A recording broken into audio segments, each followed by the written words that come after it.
বাংলাদেশ একটি অতিথিপরায়ণ দেশ। আমরা আমাদের অতিথিদেরকে খুব সম্মান করি, শ্রদ্ধা করি। হ্যাঁ, আমাদের মেহমানদেরকে আমরা খুব আপ্যায়ন করি। কিন্তু এই অতিথিপরায়ণ দেশেও বৃদ্ধাশ্রমের সংখ্যা কি খুব কম? তাহলে দেখেন, আমরা যে মানুষগুলো অতিথিদেরকে খুব সম্মান করি, শ্রদ্ধা করি, সে আমরাই লাইফের একটা স্টেজে গিয়ে আমাদের বাবা মাকে বৃদ্ধাশ্রমে রেখে আসছি। এরকম করা কি আসলেই ঠিক বা উচিত? আসসালামু আলাইকুম, আমি তানজিল আহমেদ, আপনাদের কোর্স ফ্যাসিলিটেটর। আজকে আমাদের বিষয় হচ্ছে প্যারেন্টস লাইফ অ্যান্ড লিভিং। তো আসলে আমরা জানি যে আমাদের বাবা মা আমাদের জন্য অনেক স্যাক্রিফাইস করেন। তারা আমাদেরকে আনকন্ডিশনালি লাভ করেন। আনকন্ডিশনাল মানে হচ্ছে তারা আমাদেরকে নিঃস্বার্থভাবে ভালোবাসেন। তারা আসলে এটার বিনিময়ে কিছু চায় না আমাদের থেকে। তারা সবসময় চায় আমরা যেন ভালো থাকি, আমরা যেন নিরাপদে থাকি। তাদের সারা জীবন তারা স্যাক্রিফাইস করে আমাদেরকে ভালো রাখার জন্য। সো আমাদেরও তাদের প্রতি অনেক দায়িত্ব কর্তব্য আছে এবং আমরা সবসময় চেষ্টা করব সেগুলো পালন করার জন্য যথাযথভাবে। আজকের যে বিষয়বস্তু, সেখানে আমরা দেখব যে আমাদের বাবা মায়ের অবর্তমানে আমরা নিজেদের কীভাবে ভালো রাখতে পারি, অর্থাৎ যেটাকে আমরা বলতে পারি সেলফ গার্ডিয়ানশিপ। অর্থাৎ আমাদের বাবা মা কিন্তু আমাদেরকে ভালো রাখার জন্য সব কিছু করেন, কিন্তু অনেক সময় দেখা যায় পড়াশোনা বা চাকরির সুবাদে আমরা তাদের সাথে থাকতে পারি না, আমাদেরকে অন্য একটা জেলায় থাকতে হয়। তো সেক্ষেত্রে তাদের অবর্তমানে আমরা নিজেরা নিজেদের কীভাবে অভিভাবক হতে পারি এবং কি কি কাজের মাধ্যমে নিজেদেরকে ভালো রাখতে পারি, সেটাই আমরা এখন আলোচনা করব। অর্থাৎ এই বিষয়টা হচ্ছে সেলফ গার্ডিয়ানশিপ। সো সেলফ গার্ডিয়ানশিপের প্রথম যে পয়েন্টটা, বা আমরা নিজেদেরকে কী বিষয়গুলোর মাধ্যমে ভালো রাখতে পারি, তার মধ্যে প্রথমটাই হচ্ছে নিজেকে সময় দেওয়া।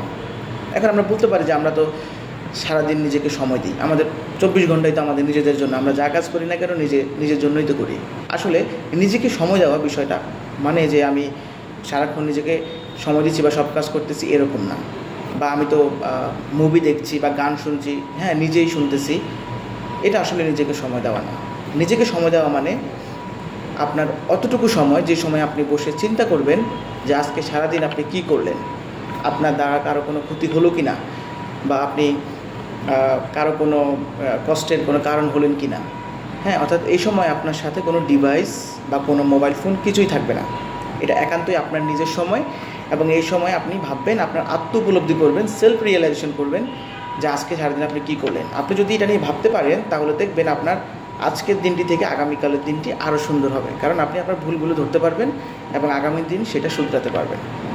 নাম্বার 2 যেটা, সেটা হচ্ছে আপনি যতটুকু সম্ভব নিজেকে ভালো রাখার চেষ্টা করবেন। আমরা জানি যে আমাদের জীবনটা ভালো খারাপ মিলিয়ে, অর্থাৎ সুখ দুঃখ দুটোই আছে আমাদের জীবনে। তারপরও যতটুকু সম্ভব আমরা নিজেদেরকে হ্যাপি রাখার চেষ্টা করব।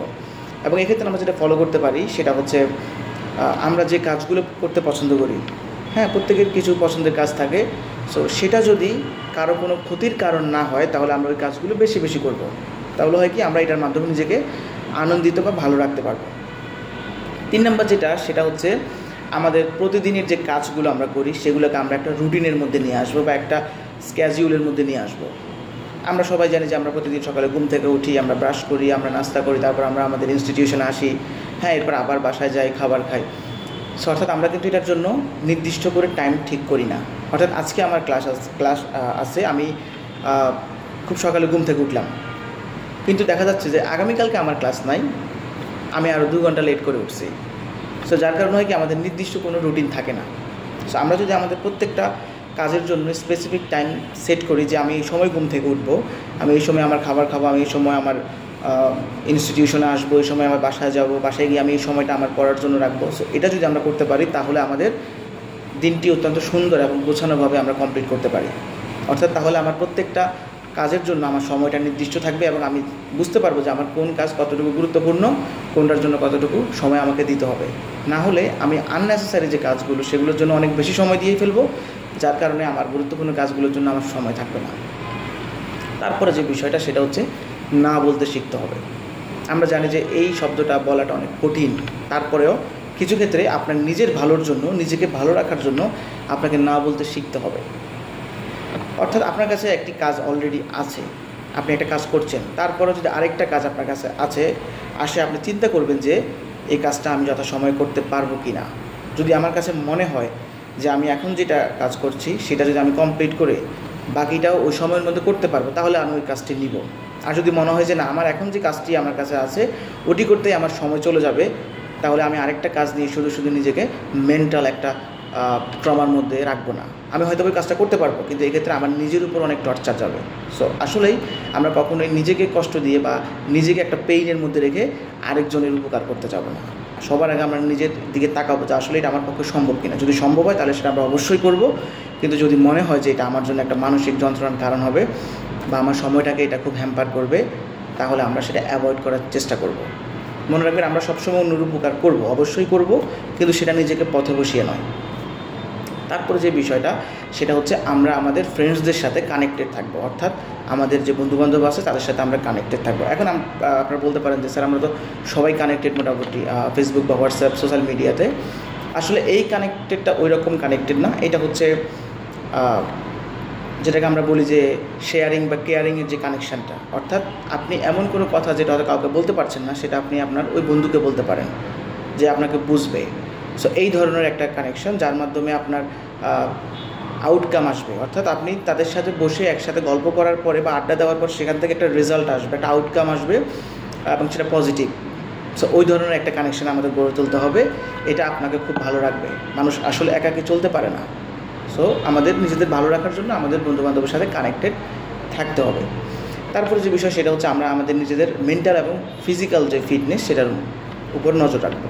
সো এই মানে এই না যে আমি আজকেই জিমে ভর্তি হয়ে বডি বানিয়ে ফেলবো, এরকম না। যতটুকু ফিটনেস আমার দরকার বা যতটুকু মেন্টাল রিলিফ আমার দরকার অতটুকু আমরা মেনটেন করার চেষ্টা করব, এবং আমরা প্রতিদিন প্রচুর পরিমাণে পানি খাবো, কারণ পানি আমাদের শরীরে অনেক রোগ থেকে আমাদেরকে মুক্তি দেয়। সো আমরা প্রতিদিন যতটুকু আমাদের দরকার অতটুকু পানি আমরা পান করব। এরপর হচ্ছে আমাদের মধ্যে যে ব্যাড হ্যাবিটসগুলো আছে সেগুলো আমরা অ্যাভয়েড করার চেষ্টা করব। আমরা প্রত্যেকেই জানি যে আমাদের মধ্যে কী কী বদ অভ্যাস বা খারাপ অভ্যাসগুলো আছে, সেগুলো আমরা আইডেন্টিফাই করব এবং আইডেন্টিফাই করে আমরা সেগুলো অ্যাভয়েড করার চেষ্টা করব। এগুলো অ্যাভয়েড করার মাধ্যমে আপনার লাইফটা আরও বেশি গোছানো হবে এবং আপনি অনেক নেগেটিভ কাজ থেকে নিজেকে দূরে রাখতে পারবেন এবং আপনার লাইফটা অনেক প্রোডাক্টিভ হবে। সো এই হচ্ছে সেলফ গার্ডিয়ানশিপের বিষয়গুলো। এরকম আরও অনেক পয়েন্ট থাকতে পারে, আমি জাস্ট অল্প কিছু আপনাদের সামনে তুলে ধরার চেষ্টা করেছি। সো আমরা যখন আমাদের বাবা মা থেকে দূরে থাকবো তখন আমরা নিজেদেরকে ভালো রাখার জন্য এই বিষয়গুলো প্র্যাকটিস করতে পারি বা এই বিষয়গুলো মেনে চললে আমরা আশা করি যে আমরা নিজেদেরকে ভালো রাখতে পারবো। এবার বিষয় হচ্ছে আমরা যখন গার্ডিয়ান হব তখন আমরা আমাদের ছেলে মেয়েদের বা বাচ্চাদের কীভাবে ট্রিট করব, যেটাকে আমরা বলি কনশাস প্যারেন্টিং। এটা হচ্ছে আমাদের আজকের শেষ বিষয় বা লাস্ট টপিক বলতে পারেন, প্যারেন্টস লাইফ অ্যান্ড লিভিংয়ের, যে আমরা যখন প্যারেন্টস হব তখন কীভাবে আমাদের আসলে আমাদের বাচ্চাদের ট্রিট করা উচিত। এবং এই টার্মটার নাম হচ্ছে কনশাস প্যারেন্টিং, অর্থাৎ কীভাবে আমরা নিজেদেরকে একজন কনশাস প্যারেন্ট হিসাবে গড়ে তুলতে পারি। এক নম্বর হচ্ছে আমরা বাচ্চাদেরকে শুনবো বেশি, বলবো কম, অর্থাৎ লিসেন মোর স্পিক লেস। আমরা জানি যে বাচ্চারা অনেক কোশ্চেন করে, তারা কোশ্চেন করতে পছন্দ করে, কিন্তু আমরা যদি তাদের কোশ্চেনগুলো না শুনি এবং তাদেরকে আমরা থামাই দিই তাহলে কিন্তু সে আর কোশ্চেন করবে না। ইভেন শুধু কোশ্চেন করবে তো নাই, বরং তার কোশ্চেন করার যে অ্যাবিলিটি সেটাও ধ্বংস হয়ে যাবে।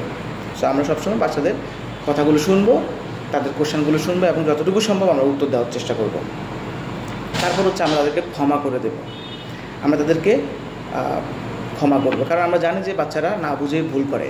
এক্ষেত্রে আমরা যেটা করতে পারি সেটা হচ্ছে তারা ভুল করার পরে সেই ভুলটা আমরা ধরাই দিব যে এটা এই কারণে ভুল, পরবর্তীতে সে আর এই কাজটা করবে না। যদি আমরা তাকে এটার জন্য প্রহার করি বা তার গায়ে হাত তুলি, এক্ষেত্রে আসলে সে এই কাজটা পরবর্তীতেও করবে, হয়তো আপনার সামনে করবে না, কিন্তু যখন আপনি তার ভুলটা ধরিয়ে দিবেন এবং বলবেন যে এটা এই কারণে ভুল, এটা এই কারণে ঠিক, তাহলে সে আসলে ওই জাজমেন্টটা করতে পারবে।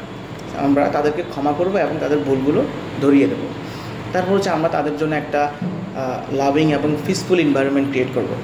আমরা অনেকেই আছি যারা হয়তো বা কর্মক্ষেত্র থেকে গিয়ে বাসায় গিয়ে আমরা আমাদের ওয়াইফের সাথে আমরা ঝগড়া করি, হ্যাঁ, এবং সেটা বাচ্চার সামনে, যেটা আসলে তার মেন্টাল ডেভেলপমেন্টটাকে আটকে দেয়।